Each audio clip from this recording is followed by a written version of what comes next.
দর্শক, এই মুহূর্তে রাজধানীতে প্রার্থীদের প্রচারণা খবর জানাতে যুক্ত হচ্ছেন আমাদের সহকর্মী ইলিয়াস মাতবর। ইলিয়াস, ত্রয়োদশ জাতীয় সংসদ নির্বাচন সামনে রেখে রাজধানীতে প্রচারণায় কেমন চিত্র দেখছেন আমাদেরকে জানান। আপনাকে ধন্যবাদ। আমরা এখন রয়েছি রাজধানীর বাড্ডা এলাকায়। আপনারা জানেন যে 22 তারিখ থেকে কিন্তু নির্বাচনের ত্রয়োদশ জাতীয় সংসদ নির্বাচনের প্রচারণা কিন্তু পুরোদমে শুরু হয়ে গেছে।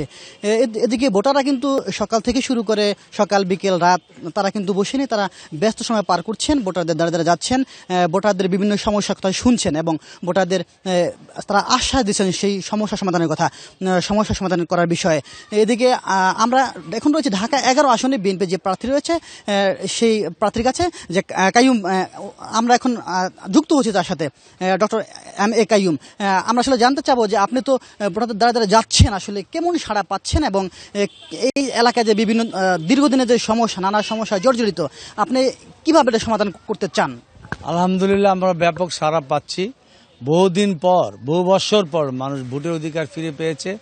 আমি মনে করি মানুষ ব্যাপকভাবে ভোট কেন্দ্রে যাবে এবং ধানের শীষের পক্ষেই ভোট দিবে। এই এলাকার সমস্যা আছে।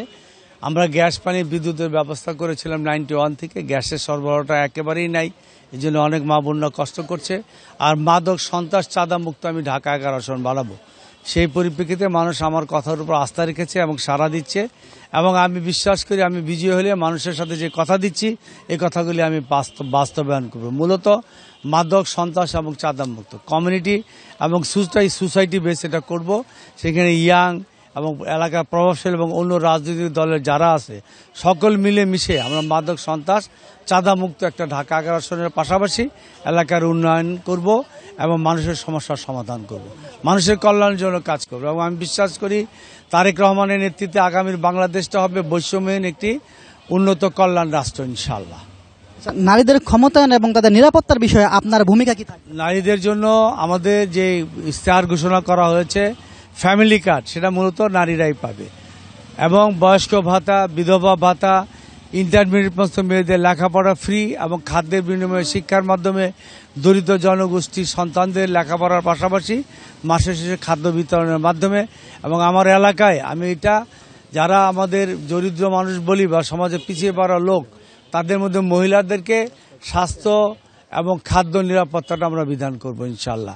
ব্যক্তিগতভাবেও আমরা এই ফ্যামিলি কার্ডটা মেনটেন করব। ভোটারদের প্রতি আপনার বার্তা কি থাকবে? এছাড়া আপনাকে কেন ভোট দিবে সেটা একটু বলবেন।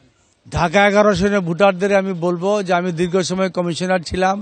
এই এলাকায় বিগত বিএনপি সরকারের আমলে একারমুক্ত গ্যাস, পানি, বিদ্যুৎ, বাড্ডা গুলশানের লিঙ্ক রোড সহ অসংখ্য উন্নয়নমূলক কাজ করেছি। বিগত প্রতি স্বৈরাচারের জুলুম নির্যাতন আমরা ভয় পাই না, আপোষহীনভাবে আপনাদের এই আজকে অধিকার ফিরে পাওয়ার জন্য কাজ করেছি। সুতরাং আমি আপনাদের সন্তান ভাইয়ের মতো, আপনাদের পরিচিত, পূর্ব পরিচিত, উন্নয়নের কাজও করেছি। সুতরাং আমার উপর আপনারা আস্থা রাখেন, ধানের শীষে ভোট দেন, আগামী দিনে আপনাদের কল্যাণের জন্য আমি কাজ করব। আমি বিশ্বাস করি পূর্ব পরিচিত, দীর্ঘ সময় আমাকে মানুষ চিনে, আমার কর্ম সম্পর্কে জানে, সুতরাং আমার প্রতি মানুষের আস্থার ভোটটা হবে। একটা বিষয় হচ্ছে, আপনি যদি নির্বাচিত হন তাহলে প্রথম অগ্রাধিকার আসলে কোন বিষয় থাকবে? প্রথম অগ্রাধিকার সোসাইটিগুলি করব, যেখানে সুসাইড চাই না ওখানে সিসিটিভি লাগাবো, গ্যাস, পানি, ওই এলাকায় আমি নাইট গার্ড রাখবো, গার্ড লাগাবো, এবং সিসিটিভির মাধ্যমে চিহ্নিত করব ওই এলাকায় কে ইফটিজিং করে, মাদক বিক্রি করে, সন্ত্রাস করে, এবং গ্যাসের সমস্যার সমাধান সহ। এবং হকারদের আমি একটা সুশৃঙ্খলভাবে, হকারদের জন্য আমার একটা পরিকল্পনা আছে, তারা যাতে চাঁদা মুক্তভাবে মানুষের যাতায়াত বিঘ্নিত না করেও হকারের ব্যবসাটা করতে পারে, সেটার জন্য আমি পরিকল্পনা গ্রহণ করেছি, এটা করব। হ্যাঁ, আপনি যেমনটা শুনছিলেন যে এলাকার যে বিভিন্ন সমস্যা জড়িত, সেই সমস্যার কথা তিনি শুনছেন, এবং তিনি বলছেন যে তিনি যদি নির্বাচিত হন তাহলে তিনি সেই নির্বাচিত হওয়ার পরে এই সমস্যাগুলো সমাধান করবেন। রাজধানীর বাড্ডা থেকে এই ছিল আমার কাছে নির্বাচনী প্রচারণার সর্বশেষ। ইলিয়াস, আপনাকে ধন্যবাদ।